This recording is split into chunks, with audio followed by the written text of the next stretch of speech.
하나님께서는 우리로 이 땅 가운데서 살게 하시면서 계획하시고 이루어가시는 게 있습니다. 그것은 하나님이 말씀하신 모든 것들을 예수 그리스도를 믿고 구원받은 그리스도인 된 여러분을 통하여 그 모든 일들을 이루어 가신다는 겁니다.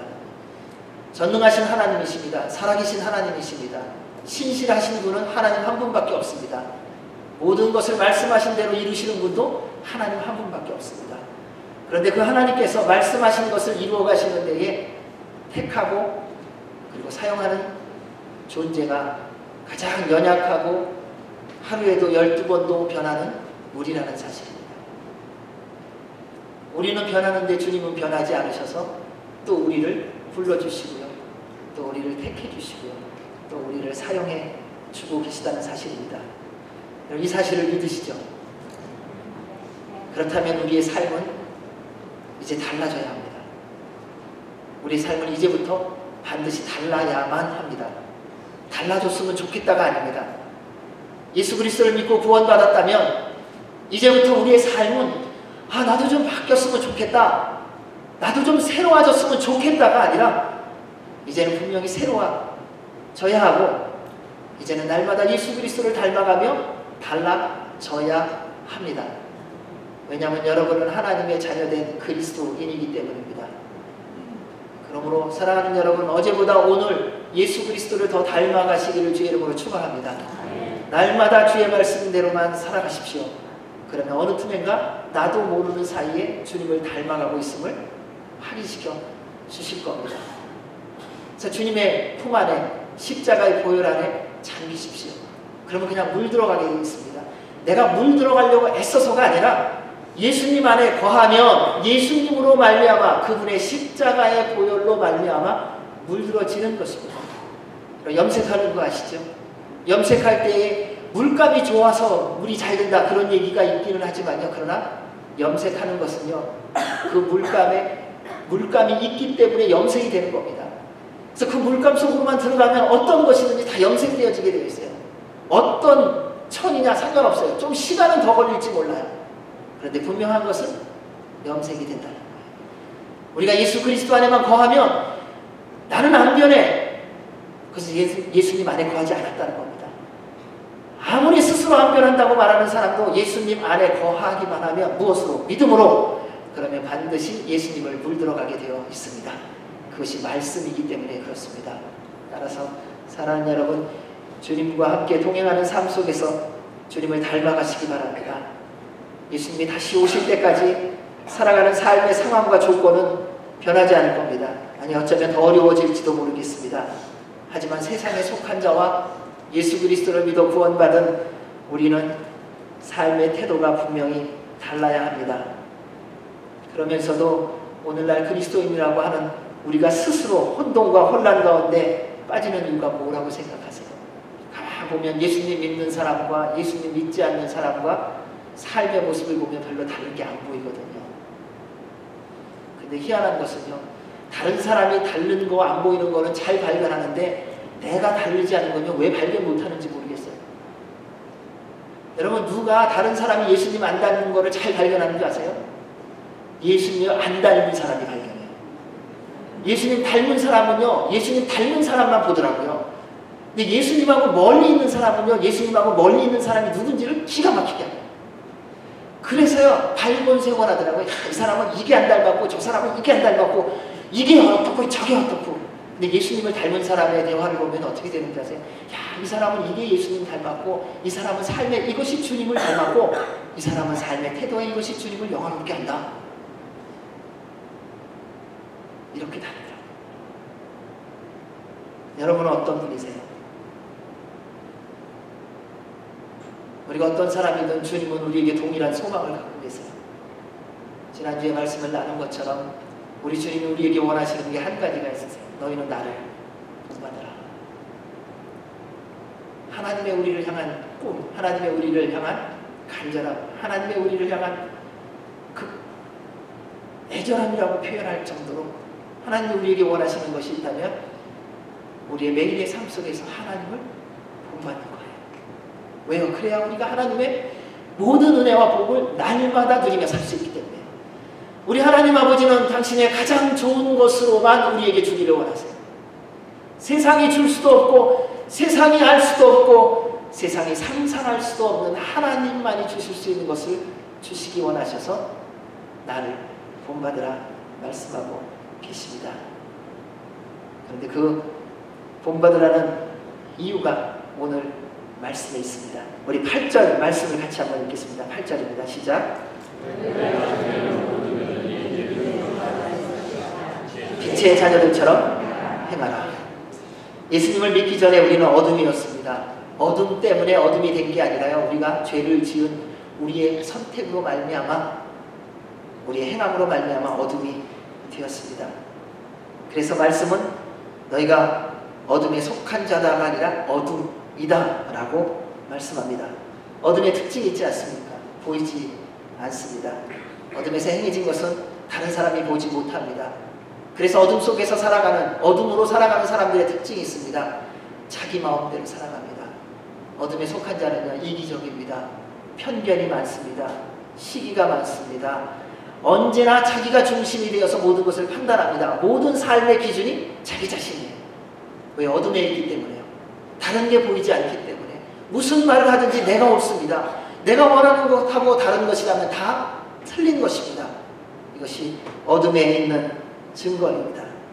그리고 악하고 더럽고 냄새나는 일이 있음에도 불구하고 전혀 상관하지 않습니다. 그래서 어둠에 있는 사람들은 익명으로 행동하는 게 많아요. 무기명이라고 하죠. 무기명으로 하면은요, 별의별 말이 다 나옵니다. 그런데 기명으로 하면요, 소리가 없어요. 사랑하는 여러분, 우리가 하나님 아버지 앞에 나가서 살아가는 모든 삶은 무기명이 아니라 그건 기명이에요. 내가 누군지를 다 드러내고 사는 삶이에요. 근데 무기명으로 하면 얼마나 어마어마한 일이 있는지 모릅니다. 댓글을 다는 것을 보십시오. 만약에 거기에 본인의 주소와 주민등록증 번호와 본인의 실명을 거론하고 쓰는 거라면 굉장히 많은 것이 정리될 것 같아요. 근데 우리는 이렇게 말합니다. 어떻게 내 이름을 걸고 얘기하느냐? 내 이름을 걸고 얘기할 수 없는 거라고 말하지 마십시오. 그것은 할 말이 아닙니다. 그것은 어둠에서나 있을 만한 일이기 때문에 그렇습니다. 그런데 한 가지 분명한 것이 있습니다. 어둠 속에서 행하는 것을 다른 사람은 다 모를 수 있는데 아는 사람이 있어요. 자기 자신. 자기는 알아요. 아무도 못 봤는데 자기는 알아요. 그런데 우리는 애써서 나도 모른다고 말하려고 합니다. 그리고 하나님이 알고 계세요. 그래서 계시록의 말씀에 보면 우리가 마지막 날 하나님의 심판대 앞에 서게 될 때의 모든 것이 다 드러난다, 이렇게 기록되어 있습니다. 우리 계시록 20장 12절 13절 말씀을 한번 읽겠습니다. 시작. 또 내가 보니 죽은 자들이 큰 자나 작은 자나 그 보좌 앞에 서 있는데 책들이 펴있고 또 다른 책이 펴졌으니 곧 생명책이라. 죽은 자들이 자기 행위를 따라 책들에 기록된 대로 심판을 받으니 바다가 그 가운데서 죽은 자들을 내주고 또 사망과 음부도 그 가운데서 죽은 자들을 내주매 각 사람이 자기의 행위대로 심판을 받고. 어둠으로 살고 있는 사람에 대해서 여러분 걱정하거나 염려하지 마십시오. 우리는 세상이 어두운 것 때문에 고민이 너무 많아요. 왜 저렇게 어둡냐? 걱정하지 마세요. 말씀에 기록된 대로요, 하나님께서는요, 마지막 날 우리 모두 주님 앞에 서는 날이 오게 될 터인데 그때 되면 다 각자 살아온 삶으로 하나님께 심판받습니다. 우리가 심판 안 해줘도 돼요. 내가 저 사람에 대해서는 내가 반드시 심판하리라 하지 마세요. 그것 때문에 원수가 돼요. 그러지 마시고요, 하나님 앞에 맡기십시오. 왜? 주님께서 기록된 말씀으로 우리에게 보여주셨습니다. 내가 각자가 살아온 모든 삶으로 마지막 날 심판할 것이다. 주님 앞에 서는 날 누구도 변명할 수 없습니다. 어느 누구도 피해갈 수 없다는 겁니다. 우리는 악을 행하면서도 멀쩡해 보이는 사람 때문에 고민이 많습니다. 고민하지 마십시오. 그것 때문에 혼동스러워하지 마십시오. 하나님 앞에 서는 날 그 모든 것이 다 해석되어지고 이해될 겁니다. 그저 좀 이해가 안 돼도요, 한 200년만 참으세요. 한 200년만, 아이 그래 뭐 인생 살아가면서 뭐 다 이해하려고 그러냐, 이해하지 말고 가세요. 해석 안 돼도 200년만 해석하지 마세요. 그리고 그냥 사세요. 그러면 주 앞에 서는 날 주님께서 말씀해 주실 겁니다. 말씀을 보면 너희가 전에는 어둠이더니 라고 말씀합니다. 전에는 이라는 말을 보십시오. 이미 지나간 것입니다. 지금은 아니라는 거예요. 전에라는 거예요. 과거에, 이전에. 그렇지만 이제는 예수님을 믿고 구원받아 하나님의 자녀가 되었습니다. 이제 더 이상 어둠이 아니라는 겁니다. 그래서 말씀이 이렇게 선포합니다. 이제는 주 안에서 빛이라, 빛의 자녀들처럼 행하라. 여러분 예수님 믿고 구원받으셨어요? 구원받으신 거 맞죠? 네. 하도 이 베이직 질문이다 보니까 그런 거는 왜 묻나. 근데 이게 제일 중요하더라고요. 이게 기초거든요. 그럼 그래서 하나님의 자녀가 되셨죠? 그럼 여러분 스스로 한번 거울 보시면서 보세요. 하나님을 닮은 모습이 어디입니까? 다른 사람이 나를 볼 때 하나님 닮은 모습 찾지 마시고요. 거울 보시고 한번 보세요. 내가 나를 볼 때에 예수님 닮은 모습이 어디 있지? 여러분 하루의 삶을 한번 돌아보시면서요. 쭉 생각해 보세요. 하루의 삶 속에서 나의 삶 가운데에서 예수 그리스도를 본받고 주님을 닮은 삶의 흔적이 무엇인가 한번 기록해 보세요. 그것이 하나님의 자녀 되었다는 증거입니다. 그렇다면 이제는 여러분은 빛이 이제 피하고 싶어도 못 피해요. 빛의 특징이 있습니다. 다 드러납니다. 숨는다고 숨겨지는 거 아닙니다. 반드시 드러나게 되어 있습니다. 따라서 어둠처럼 살려고 하지 마세요. 이런 분들이 있어요. 냅둬. 내 인생 내 마음대로 살 거야. 그렇게 안 돼요. 죄송한데 그렇게 안 돼요. 여러분 마음대로 살 수 있을 것 같죠? 아니요. 하나님의 뜻대로 살도록 돌아오게 되어 있어요. 주님이 손을 놓지 않으시거든요. 근데 우리 주님의 손은 가제트라고 혹시 아세요? 아주 오래되신 분들 모르고 또 새로 오신 분들 몰라요. 고무줄이라고 하죠. 우리 주님의 손은 고무줄 손 같아요. 얼마나 드러나는지 몰라요. 그런데 한 가지 특징이 있어요. 절대로 끊어지지 않는다. 그리고 때가 되면 다시 그 고무줄을 당기시더라. 내 마음대로 살 것 같이 여기저기 다 돌아다니죠? 하나님의 때가 되면 다시 돌아올 수밖에 없어요. 여러분 뭐 주님 떠난 것 같아서 주님이 이제는 나하고 관심이 없으신가 보다. 천만에 진흙탕 가시던 넘어지든 깨지든 무너지든 뭐 무슨 일이 있었든지 우리 주님께서 늘여놓고 가게는 해주셨는데 왜요? 그때 땡기면 하도 버티니까 힘 빠질 때까지 그냥 두세요. 그러고 나면요 주님이 다시 이렇게 땡기세요. 그럼 우리 돌아와서 무슨 얘기하는 줄 아세요? 그럴 줄 알았어. 여러분 그럴 줄 알아서 고백하지 마시고요. 그냥 돌아오시기를 주의 이름으로 축원합니다. 여러분은 하나님의 자녀입니다. 이제는 빛입니다. 주님 안에서 빛으로 사시기 바랍니다. 어둠으로 오해하거나 착각하지 마시기 바랍니다.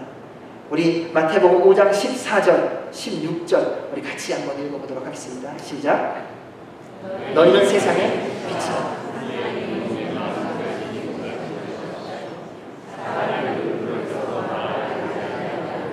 등경 아래 두나니 이러므로 집안 모든 사람에게 비치느니라. 이같이 너희 빛이 사람 앞에 비치게 하여 너희로 너희 착한 행실을 보고 하늘에 계신 너희 아버지께 영광을 돌리게 하라. 아멘. 여러분의 빛이 세상 사람에게 비춰질 겁니다. 원하지 않아도 비춰져요. 근데 그 빛이 어떻게 비춰질지를 생각하시기 바랍니다. 왜냐하면 우리의 행동 하나하나가, 우리의 언어 하나하나가 세상 사람들이 그것을 통하여 빛을 보고 있기 때문에 그래서 잘 들리는 거예요. 왜 여러분에 대해서 이렇게 관심이 많은 줄 아세요? 보여줘서 그래요. 안 보여주면 관심이 없는데 보여지니까요. 다 드러나니까요. 무슨 말 하나 다 귀 기울이고 있거든요. 도청기 갖다 놓고요. 이 사람은 혼자 있을 때 무슨 말 하나 다 듣고 있어요. 혼자서 가는 곳에서 뭐 하나 다 바라보고 있고. 여러분의 모든 것이 드러나니까 기쁨으로 드러내십시오. 안 드러내려고 하지 마세요. 그랬더니 어떤 분이 보자기를 싸더라고요. 보자기를 싸갖고 나는 빛 아니야. 그 빛 아니야 하고 보자기 들어가서 어떻게 안 보이니까 구멍을 뚫으시더라고요. 구멍을 그냥 바늘구멍 하나 딱 뚫어서 밖에 보겠다고 하는데 그것을 통해서 빛이 다 새요. 그러니까 숨겨지는 게 아닙니다. 하나님께서는 여러분을 통하여 열매를 맺게 해주셨습니다. 그리고 모든 사람은 각자 살아온 대로 열매를 맺게 되어 있습니다. 지난 시간 어떻게 살았는지 오늘 맺혀지는 열매를 보면 확인할 수가 있습니다. 이제 우리는 예수님으로 말미암아 빛입니다. 빛의 열매를 맺는데 그 열매가 무엇이냐? 9절 말씀을 같이 읽겠습니다. 9절입니다. 시작. 의로움과 진실 안에 있느니라. 예수 그리스도를 믿고 구원받은 하나님의 자녀, 빛의 자녀로 빛으로 살아가면 맺는 열매의 세 가지입니다. 첫째, 모든 착함입니다. 여기서 말하는 착함이라는 것은요, 태어나면서부터 뭐 성품적으로 저 사람은 없고 성품이 착해, 본래 착해, 이런 착함이 아닙니다. 의지적으로 선택하고 훈련받고 노력함으로 맺혀지는 열매적인 착함입니다. 날마다 하나님의 말씀에 순종함으로 말미암아 맺혀지는 삶의 열매의 착함이에요. 선함이라는 것입니다. 양선이라는 것입니다. 그냥 되어지지 않습니다. 왜? 우리는 모두 죄인이기 때문에 그렇게 되어지지 않습니다. 하지만 이제부터 예수 그리스도의 말씀을 믿는 믿음 안에서 하나씩 하나씩 순종하고 노력하고 수고함의 열매, 그것이 바로 착함이라는 겁니다. 하늘에서 떨어지지 않습니다. 저절로 되어지지 않습니다. 철저하게 말씀에 순종하셔야 됩니다. 어디까지? 주님이 부르실 때까지. 여러분, 주님이 부르시는 인생 동안에는 무조건 하나님의 말씀에 순종하기로 결정하시기 바랍니다. 이와를 대지 마십시오. 상황 속에서 안 된다고 말하지 마십시오. 주님이 다 힘 주셨어요. 성령 하나님께서 여러분 안에 계셔서 말씀에 순종할 수 있는 힘과 능력과 마음도 다 주셨어요. 근데 내가 버리고 있는 거예요. 괘씸하다는 거예요. 내 감정 상했다는 거예요. 내 마음에 들지 않는다는 거예요. 그러지 마시기 바랍니다. 모든 삶 속에서 착하게 살려면 억울하고 힘든 일이 참 많습니다. 착하게 살면 좋은 일만 생기지 않아요. 착하게 살면 살수록 더 기가 막힌 일이 많이 생깁니다. 이게 사단의 방법이더라고요. 선하게 살면요, 다 사람들이 인정해주고 그 선한 것에 대해서 다 좋아할 줄 알죠. 아니요, 그 선함을 악용하는 사람이 훨씬 더 많습니다. 그래서 착하게 사는 사람의 특징이 있습니다. 꼭 바보같이 보인다는 거예요. 생각이 없는 사람 같아요. 쓸개도 없는 사람 같아요. 저 사람은 도대체 생각하고 사는가? 이런 상황 속에서도 그냥 가는데 죄에 대해서 그러라는 것이 아닙니다. 하나님의 말씀에 순종하기 위하여 당하는 무시, 억울함, 손해, 그에 대한 부분입니다. 세상 사람들은 착하면 어리숙한 줄 알죠. 아무렇게나 대해도 괜찮다고 오해하는 경우가 많죠. 그런데 정말 착한 사람이 진짜 똑똑한 거 아세요? 가장 지혜로운 사람은요, 모든 면에 있어서 착한 사람이더라고요. 모르는 게 아닙니다. 다 알고 있습니다. 왜요? 당했는데 어떻게 모를 수가 있겠습니까? 수많은 사람을 대하면서 당해보면은 어떤 사람인지 금방 알 수 있어요. 그런데 또 예수님 때문에 또 넘어가는 것 뿐이에요. 그렇기 때문에요, 사랑하는 여러분, 착한 사람 대할 때 잘 대하시기 바랍니다. 그 사람이 몰라서 속는 게 아니에요. 알고 있는데 기다려주는 것 뿐이에요. 다 보고 있는데 예수 그리스도 때문에 견디고 있는 것 뿐이에요. 그러다 죄 짓게 되면 하나님이 심판하세요. 그래서 착한 사람은요, 잘 대해주시고요, 그리고 우리는 모든 일에 착함으로 살아가야 합니다. 빛의 열매로 맺는 착함의 목적이 있습니다. 착함은요, 결국 상대를 살리는 능력이 되어야 하기 때문에 그렇습니다. 우리 주님이 그 열매의 첫 열매셨어요. 십자가에 달려 죽으실 때 왜 죽는지 모르시나요? 알죠. 그런데 아무 말씀 안 하세요. 왜냐하면 다 알고 계시기 때문에 침묵하셨어요. 우리의 모든 죄와 허물을 다 용서하시고 우리에게 영원한 생명을 주시기 위하여 주님께서 묵묵히 십자가에 달려 죽으셨습니다. 이것이 우리를 향한 주님의 인도하심입니다. 그런데 어떤 분은 이런 분도 있어요. 내가 얼마나 착한지 보여주려고 노력하는 분. 빨리 포기하세요. 괜히 손해만 보고 나중에 화내요. 이런 분 너무 많더라고요. 막 도와주고 막 다 했어요. 근데 나중에는 화가 나갖고 그냥 다 판을 뒤집어요. 그거는 나 때문에 착했던 거예요. 근데 그거는 아니에요. 그렇게 되면 나중에 아주 곤란해지니까요.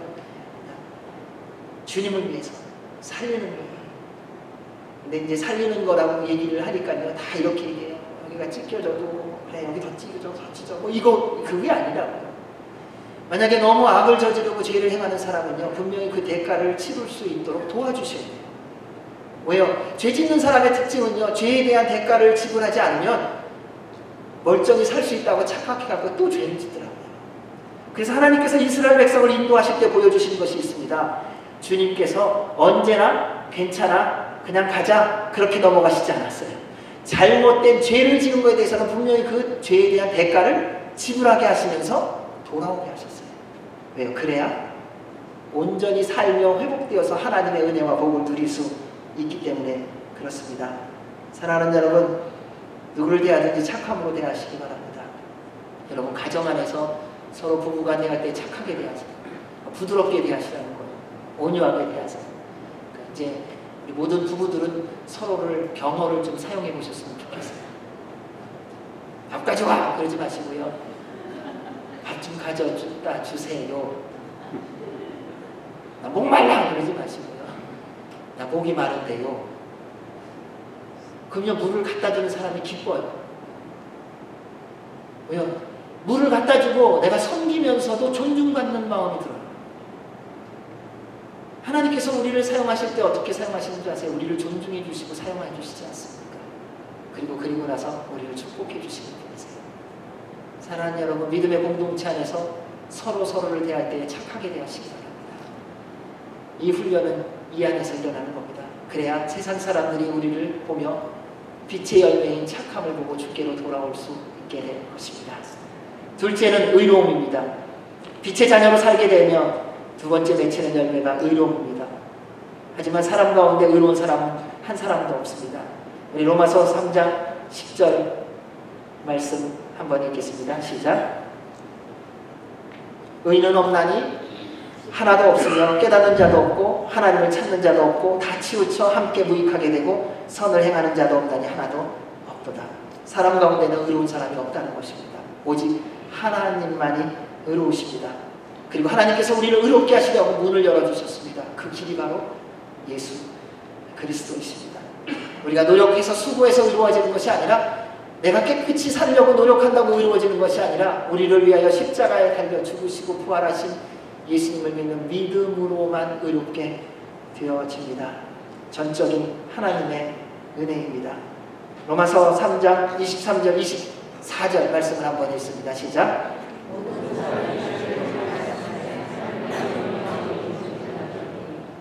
그리스도 예수 안에 있는 속량으로 말미암아 하나님의 은혜로 값없이 의롭다 하심을 얻은 자 되었느니라. 우리가 빛이 되면 하나님의 자녀로 살아가면 의로움의 열매를 맺게 되는 것은 우리 안에 예수 그리스도가 계시기 때문에 그렇다는 것입니다. 그리고 이 의로움이 드러나면 악의 불의의 열매들이 점점 사라지게 되고 다 드러나게 됩니다. 여러분, 세상 사람들도요, 의로운 사람 찾는 거 아시죠? 본인들이 불의하기 때문에 의로운 사람을 더 찾더라고요. 소돔과 고모라의 사건을 아실 겁니다. 하나님께서 그 땅을 죄 때문에 죄가 꽉 차서 심판하셔야 되는데 그럼에도 불구하고 마지막 순간까지 그 땅을 회복하기를 원하셨던 하나님 아버지의 마음이 아브라함을 통하여 보여주고 있습니다. 하나님, 그 땅 가운데 의인이 있다면 심판하시겠습니까? 아니다. 의인이 있다면 내가 심판하지 않을 것이다. 그러면서 그가 10명까지 5번이나 번복하며 말합니다. 하나님께서 살리시고자 하는, 구원하시고자 하는 그 간절함을 그 대화 속에서 우리에게 보여주고 계십니다. 그런데 그 의인이 없었다는 것입니다. 세상에 있는 사람들도요, 의로움이 없어서 세상이 이렇게 부패되어져 가고 썩어가는 걸 알더라고요. 그 사람들이 모르는 게 아니에요. 그래서 본인들은 불의 속에서 살면서 그러면서 찾는 사람이 있어요. 의로운 사람 어디 없냐는 거예요. 나를 이 불의에서 도와줘서 나로 하여금 이 불의를 멈추게 할 만한 도와줄 사람이 누가 없냐는 거예요. 그런데 그 사람들이 바로 여러분이에요. 예수 그리스도를 믿고 구원받아 의롭다 칭함을 받은 여러분만이 세상에서 방황하고 불의 속에서 헤매고 있는 사람들에게 유일한 소망으로 하나님이 보내주신 존재들이세요. 왜냐하면 그를 통해 주께로 돌아오기를 원하시기 때문입니다. 따라서 사랑하는 여러분, 이제 모든 삶의 현장에서 의로움의 열매를 맺으십시오. 상식과 질서를 지키시기 바랍니다. 준법 정신을 꼭 지키시기 바랍니다. 해야 할 일 하십시오. 내 기분 따라 하지 마시고요. 해야 할 일을 내 감정과 상관없이 하시기 바랍니다. 도리를 지키시기 바랍니다. 어떤 것을 하든지 마찬가지입니다. 각자의 다 위치가 있고요. 역할이 있습니다. 거기에 맞게 살아가시기 바랍니다. 가난한 사람이라고 무조건 도와주지 마십시오. 왜냐하면 그로 일할 수 있도록 도와주시기 바랍니다. 부자의 것이라고 다 내 것처럼 생각해서 함부로 사용하지 마십시오. 그 부자도 열심히 노력해서 그것을 하나님으로부터 받은 것입니다. 어느 누구도 지식을 갖고 있는 사람을 그 지식을 빼먹으려고 하지 마세요.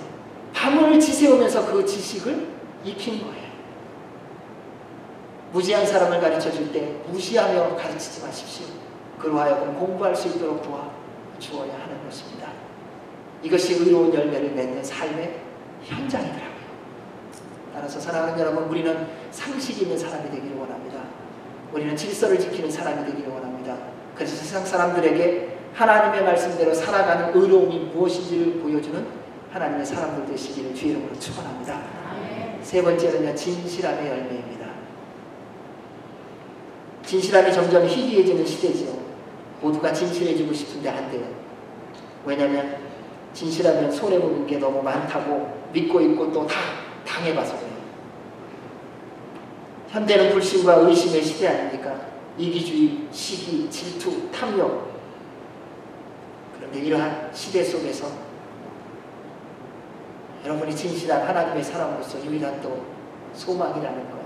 저는 이 말씀을 준비하면서 얼마나 신났는지 모릅니다. 왜냐하면 함께하는 여러분 모두가 이런 분이니까요. 모든 것에 착하고 의롭고 진실한 분들이니까 어떤 상황에 놓든지 걱정이 안 되는 거예요. 하나님이 언제 부르셔도 괜찮아요. 주께서 무슨 일을 맡겨주셔도 상관없어요. 왜요? 모든 일을 모든 착함과 의로움과 진실함으로 하실 만한 분들이시기 때문에. 나는 아닌데 라고 생각하시는 분이 지금 있는지 모르겠어요. 아니요, 바로 여러분이 그런 분이세요. 오해하지 마시기 바랍니다. 여러분은 모든 일에 착한 분이시고요, 그리고 의로운 분이시고요, 진실한 사람이라는 것입니다. 이 진실함이라는 뜻은 진리라는 의미가 있습니다.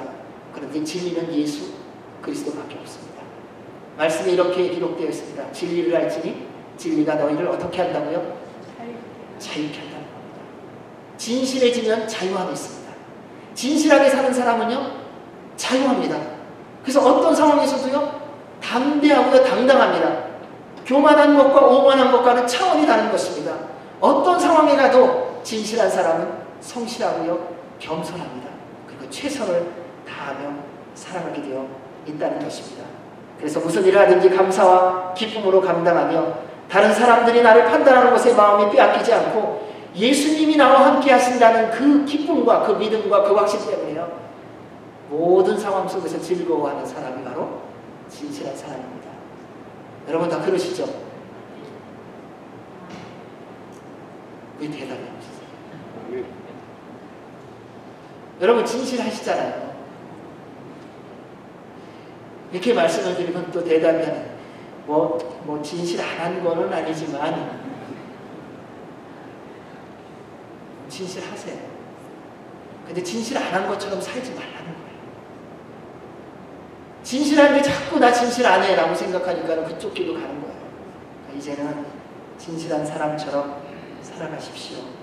그래서 세상에서 방황하고 갈등하고 불신과 의심 속에서 자신만이 중심이 되어서 살아가는 사람에게 진실한 내 모습을 통하여 주님께로 돌아오는 복의 은혜의 통로로 살아가는 우리 모두가 되시기를 주의 이름으로 축원합니다. 우리 10절에서 13절, 12절까지의 말씀을 같이 한번 읽겠습니다. 시작.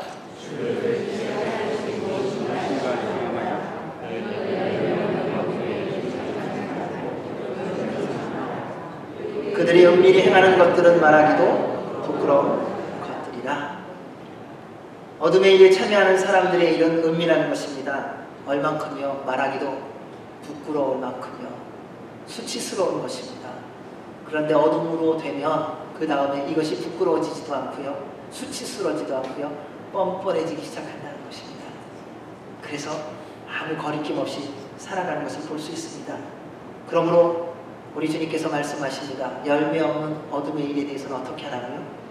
참여하지 말고 도리어 책망하라. 여러분, 어둠의 일에 대해서는 참여하지 마십시오. 한 번만이라는 말로 참여하지 마십시오. 내가 이번만 이거 하고 주님 이번만 되면 제가 남은 평생은 하나님의 나라와 영광을 위해서 순종하며 살아가겠습니다. 이것이 사단이 속이는 거예요. 처음부터 들어가지 마십시오. 죄의 특징이 있습니다. 죄는요, 거머리 같고요, 죄는요, 늪과 같고요, 죄는 얼마나 끈끈한지 모릅니다. 한번 죄가 잡으면요, 절대로 죄는 스스로 놓지 않습니다. 죽을 때까지. 따라서 어둠의 일에 대해서는 처음부터 들어가지 마십시오. 어둠의 일에 대해서는요, 관심도 갖지 마십시오. 다른 사람이 악한 일로 잘 되는 거 부러워하지 마십시오. 하나님께서 심판하실 날이 반드시 올 것입니다. 여러분, 그 모든 것을 말씀대로 책망하시기 바랍니다. 책망이라는 것은요, 드러내는 것입니다. 책망이라는 것은요, 폭로하는 것입니다. 그것에 대하여 꾸짖으라는 것입니다. 누군가 내 마음을 흔들 만한 유혹이, 미혹이 밀려올 때에 예수 그리스도의 이름으로 책망하시기 바랍니다. 그러면요, 처음에는 뭐라 그럴 것 같아도요, 그 다음에 다시는 접근하지 못합니다. 그것에 대하여 속지 마시기 바랍니다. 대신 10절에 있는 말씀처럼요, 주를 기쁘시게 할 것이 무엇인가? 시험하여 보라. 이 말씀을 읽다가 생각나게 하신 한 가지가 있었어요. 오늘날 이 세대가 이렇게 복잡해진 이유가 뭘까 생각해 보니까요, 우리 안에 질문이 너무 많아요. Why? 왜 그래야 되나요? 이스라엘 백성들이 출애굽을 하면서 홍해를 바다를 건너갈 때는 와, 주님이 우리를 구원하셨다. 3일 동안 목마르니까 왜 우리가 목말라야 되는가? 왜 우리가 여기서 목말라 죽어야 되는가? 조금 더 가서 배고프니까 왜 우리가 배고파 죽어야 되는가? 조금 더 지나가니까 그들이 또 말합니다. 왜 우리가 고기도 못 먹고 이렇게 배고프게 살아야 되는가? 그들은 하나님의 인도함 속에 끊임없이 질문한 게 있습니다. 왜라는 질문을 했어요. 세상이 우리에게 가르쳐준 게 있습니다. 발전하려면, 변화되려면, 새로워지려면 왜라는 질문을 하라는 것입니다. 당신이 왜 그랬냐는 거예요. 이 일은 왜 생겼냐는 거예요. 이 일은 왜 그렇게 했냐는 거예요. 그런데 그 저변에 보면요, 불평이, 원망이, 판단이, 시기가, 질투가 깔려있는 경우가 참 많습니다. 그런데 우리 주님이 우리에게 하신 말씀이 하나 있습니다. 그리고 우리에게 원하시는 게 있더라고요. 하나님, 어떻게 해야 주의 말씀대로 살아갈 수 있습니까? 하나님, 제가 이 고난과 환난 가운데서 어떻게 해야 주의 구원을 받을 수 있습니까? 하나님, 이 기쁨과 즐거움 가운데서 어떻게 해야 하나님을 더 영화롭게 할 수 있겠습니까? 하나님, 이 기가 막힌 오해 가운데서 어떻게 해야 주님의 은혜로 회복될 수 있습니까? 사랑하는 여러분, 여러분의 인생 가운데 Y라는 것을 How로 바꾸시기 바랍니다. 그것이 바로 주님을 기쁘시게 하는 것이 무엇일지 날마다 시험하며 확인하며 살아갈 수 있는 비밀이 될 것입니다. 그러면 다 달라지더라고요. 그 은혜가 날마다 있길 바랍니다. 우리 13절, 14절 말씀 읽겠습니다. 시작. 드러나는 것마다 빛이니라. 그러므로 일시기를 잠자는 자여 깨어서 죽은 자들 가운데서 일어나 그리스도께서 너에게 비추이시리라 하셨느니라. 아멘. 책망을 위한 책망이 결단코 아닙니다. 책망을 받는 모든 것이 빛으로 드러난다, 이렇게 말씀하셨습니다. 그리고 그렇게 되면 빛이 된다. 이것을 공동번역으로 기록되어 있는 것을 보니까 이렇게 말씀했습니다. 어둠에 있던 것들이 빛을 받아 드러나면 빛의 세계에 속하게 됩니다. 어둠의 일이 빛으로 비춰지면 빛이 된다는 거예요. 그런데 어둠의 일이 빛으로 비춰지는 이 빛이 무엇인가? 이것이 바로 하나님의 말씀이며, 이것이 우리가 하나님의 자녀로서 말씀대로 살아가는 우리 한 사람 한 사람, 여러분 한 사람 한 사람의 삶의 모습입니다. 책망은요, 우리가 쉽게 말하듯이 잘잘못을 따지고 분석하는 것이 아닙니다. 생명의 빛이신 예수 그리스도의 말씀을 따라 살아가는 여러분의 삶을 통하여 드러나게 하는 거예요. 그게 책망이에요. 누가 잘못한 사람 불러다가 당신 이거 잘못했어, 이거는 이래서 저래서 잘못했어 라고 말하는 것이 책망이 아니라는 겁니다. 그것은 세상적인 책망이라는 것입니다. 지금 말씀을 해서 말하는 빛으로 드러내는 이 책망이라는 것은 말씀이 그분에게 말할 수 있도록 도와주는 것입니다. 그리고 나의 삶 가운데서 내가 말씀대로 살아감을 통하여 어둠 가운데 살아가고 있는 자가 내가 지금 어둠에 있다는 것을 보게 해주는 것, 그래서 주께로 돌아오게 도와주는 것, 이게 책망이라는 거예요.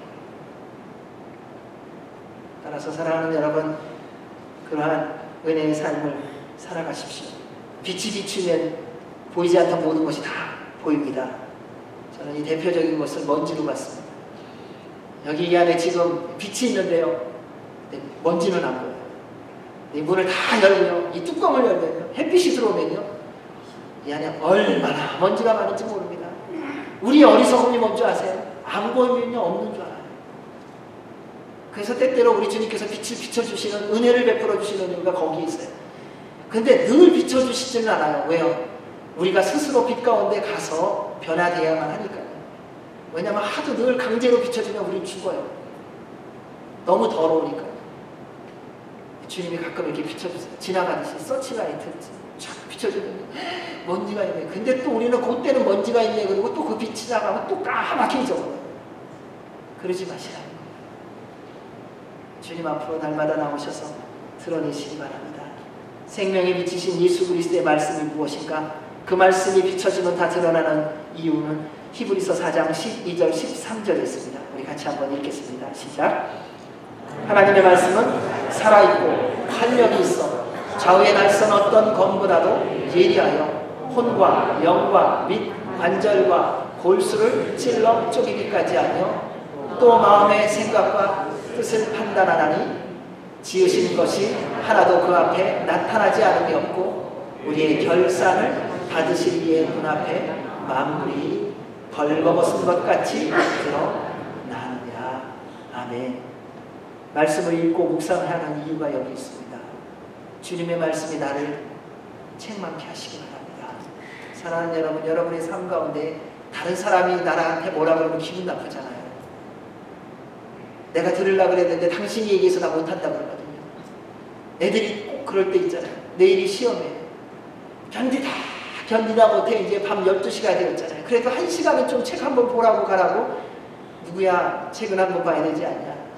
내가 지금 책 보려고 그랬는데 아빠가 말해갖고 나 책 안 본다고. 그게 운이에요. 누군가 옆에 와서요, 목사님, 김 목사, 네, 다 좋은데 이거 좀 고쳤으면 좋겠는데. 내가 그거 알고 다음부터 고치려고 그랬는데 왜 말해요? 이 옆에서 말하면 이런 일이 나더라고요. 말씀을 읽으라는 이유가 거기에 있어요. 근데 하나님이 말씀하시면요, 하나님이 공정하다는 걸 알잖아요. 우리가 그거 믿고요. 아유, 하나님이 말씀하시네. 내가 잘못했네. 주님, 제가 잘못했습니다. 저를 돌아서게 해주십시오. 그리고 우리의 삶으로 그냥 보여주는 거예요. 기분 나쁜 사람 한 번씩 더 만나서 커피 한 잔 더 사주십시오. 밥 한 번 더 사주세요. 매운놈 떡 하나 더 준다 그러잖아요. 떡도 많이 주세요. 체하라고 주는 건 아니에요. 잘 주세요. 그러다 보면 희한해요. 그 사랑의 마음이 그에게 전달되어서 이렇게 녹아요. 그게 하나님 아버지의 마음입니다. 14절에 이렇게 말합니다. 그러므로 이르시기를 잠자는 자여 깨어서 죽은 자들 가운데서 일어나 그리스도께서 너에게 비추이리라 하셨느니라. 사랑하는 여러분, 영적 잠에서 좀 깨어나시기 바랍니다. 우리 구주 예수 그리스도께서 생명의 빛인 소망의 빛, 영광의 빛으로 여러분을 통하여 세상에 비추이시기를 원하십니다. 여러분 오해하지 마세요. 이제 여러분은 세상의 사람이 아니라 하나님의 사람입니다. 주님의 말씀을 기억하십시오. 너희가 전에는 어둠이더니 이제는 주 안에서 빛이라. 빛의 자녀들처럼 행하라. 빛의 열매는 모든 착함과 의로움과 진실함에 있느니라. 사랑하는 형제자매 여러분, 여러분 세상의 빛입니다. 여러분 세상의 등불입니다. 여러분을 통하여 우리 하나님께서 세상에 예수 그리스도를 들어 내실 것입니다. 여러분 때문에 방황하는, 갈등하는, 고민하는, 헤매이는 영혼들이 주께로 주님이 부르시는 그날까지 이 아름답고 복된 일들이 날마다 이루어지시기를 주님의 이름으로 축원합니다. 네.